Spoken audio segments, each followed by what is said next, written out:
Welcome to જય માનપણા kitchen. હું લાબી આહિર આપશો ને મારા જય દ્વારકાધીશ.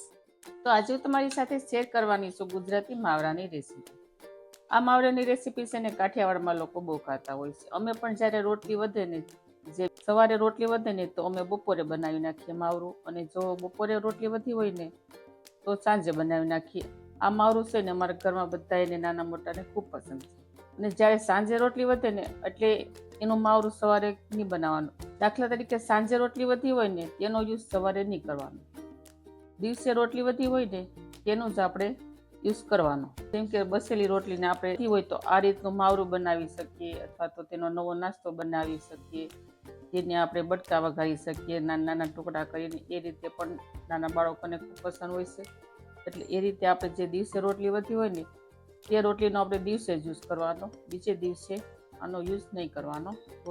તો વિડીયો શરૂ કરતા પહેલા મારી તમને નિવેદન છે કે હજી સુધી તમે જય માનપણા કિચનને સબસ્ક્રાઈબ ન કરી હોય તો પ્લીઝ જય માનપણા કિચનને સબસ્ક્રાઈબ કરી દો. વિડીયોને એક લાઈક જરૂર કરજો અને વધુમાં વધુ શેર કરજો ફ્રેન્ડ અને ફેમિલીમાં. તો ચાલો હવે આપણે જોઈ લઈશું ગુજરાતી માવરાની રેસીપી.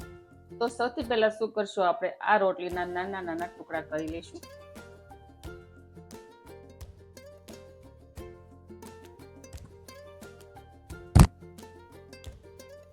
જો આપણે આ રીતના નાના નાના ટુકડા કરવાના છે. બહુ મોટા ટુકડા નહીં રાખીશું. બહુ મોટા ટુકડા રાખશું ને તે બટકાશે ને અલગ અલગ કરશે. અને આ રીતે આપણે મીડિયમ સાઈઝના રાખશું ને ટુકડા તો એક રાગો શાક સરસ બનશે અને ખાવાની પણ ખૂબ મજા આવશે. આવી રીતે થોડી ઠંડી રોટલીમાંથી છે ને ઘણી બધી વાનગી બનતી હોય, પણ અમારા ઘરમાં જે વધારે વાનગી ખવાય છે ને તે હું આજે તમારી સાથે શેર કરું છું. તો જુઓ, તમે જોઈ શકો છો અહીંયા આપણે રોટલીને આ રીતના નાના નાના ટુકડા કરી નાખ્યા છે. હવે આનો આપણે વઘાર કરી લઈશું. વઘાર કરવા માટે આપણે એક પેનમાં તેલ એડ કરી દઈશું. તેલ અહીંયા મેં 2 નાના ચમચા લીધા છે. તેલ ગરમ થઈ ગયા બાદ એક નાની ચમચી લઈ લઈશું રાઈ. રાઈને થોડી વાર ફૂટવા દઈશું. અડધી ચમચી લઈ લઈશું જીરું, આખું જીરું. જીરાને પણ આપણે થોડી વાર તતડવા દઈશું. ત્યારબાદ લઈ લઈશું 3 સૂખા લાલ મરચાં, એક તમાલપત્ર, 5 ચમચી લઈ લઈશું હિંગ. હિંગ તમે કોઈ પણ લઈ શકો. થોડા લઈ લઈશું કઢી પત્તા. અને ત્યારબાદ આપણે એક કોઈ લસણને ફોલી અને નાના નાના ટુકડા કરી નાખ્યા હતા તે એડ કરી દઈશું. ત્યારબાદ લઈ લઈશું અહીંયા મેં એક નાનું મરચું લાલ લીધું છે અને એક નાનું મરચું લીલું લીધું છે. તેને આ રીતે બહુ રાઉન્ડમાં કટ કરી નાખ્યા છે, એડ કરી દઈશું. તેને આપણે 1 મિનિટ સુધી સતાવા દઈશું. 1 મિનિટ થઈ ગયા બાદ અહીંયા મેં એક નાનો કાંદો આ રીતે કટ કરી નાખ્યો હતો નાના નાના ટુકડામાં, એડ કરી દઈશું. તમે જો કાંદા ન ખાતા હોય તો સ્કીપ પણ કરી શકો છો. બધા મસાલાને અને વેજીટેબલને મિક્સ કરી દઈશું. ત્યારબાદ લઈ લઈશું સ્વાદ અનુસાર મીઠું. તમે જેટલું ખારામાં ખાતા હોય એટલું મીઠું એડ કરી શકો. 1 ચમચી જેટલી લઈ લઈશું હળદર. 1 ચમચી જેટલું લઈ લઈશું ખાંડેલું લાલ મરચું. ત્યારબાદ આપણે ત્યાં રોટલીના ટુકડા કર્યા હતા તે એડ કરી દઈશું. મિક્સ કરી દઈશું સરસ રીતે.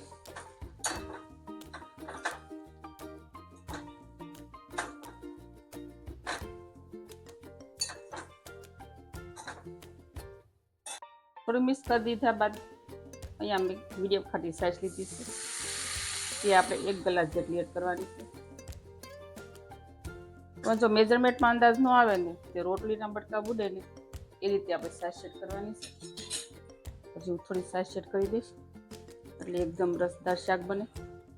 થોડું પાણી એડ કરી દઈશું, ખટાશમાં બેલેન્સિંગ રહે.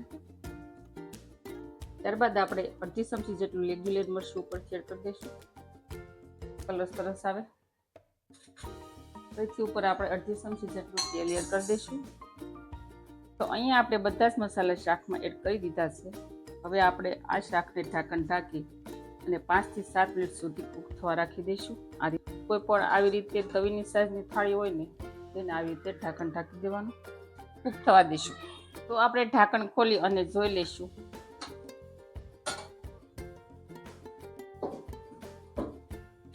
અહીંયા આપણું તેલ પણ છૂટું પડી ગયું છે. હવે આપણે એકવાર ચમચા વડે હલાવી લઈશું આ રીતે. જ્યારે મારું કૂક થતું હોય ને ત્યારે આ રીતે વચ્ચે વચ્ચે 2 થી 3 વાર હલાવી નાખવાનું, એટલે સરસ એક રાગું થઈ જાય.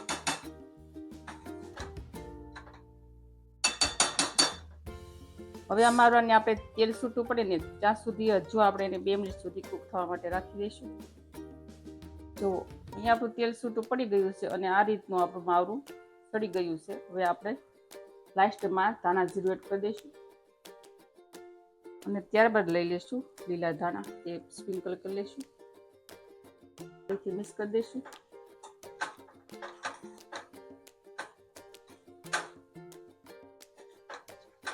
તો ફ્રેન્ડ, તમે વધેલી રોટલીની તમે યુઝ કેવી રીતે કરો છો અને તમે તેનું માવરું કેવી રીતે બનાવીને ખાવશો તે મને કમેન્ટ કરી જરૂર કહેજો. અને તમને આ માવરાની રેસીપી કેવી લાગી તે પણ મને જરૂર કહેજો. સારી લાગી હોય તો એક લાઈક જરૂર કરજો.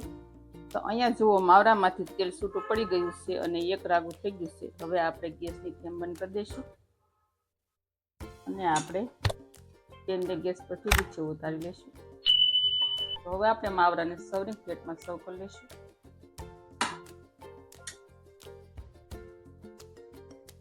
તો જુઓ, બન્યું છે ને મસ્ત મજાનું ગુજરાતી માવરું, જોતા જ ખાવાનું મન થઈ જાય તેવું.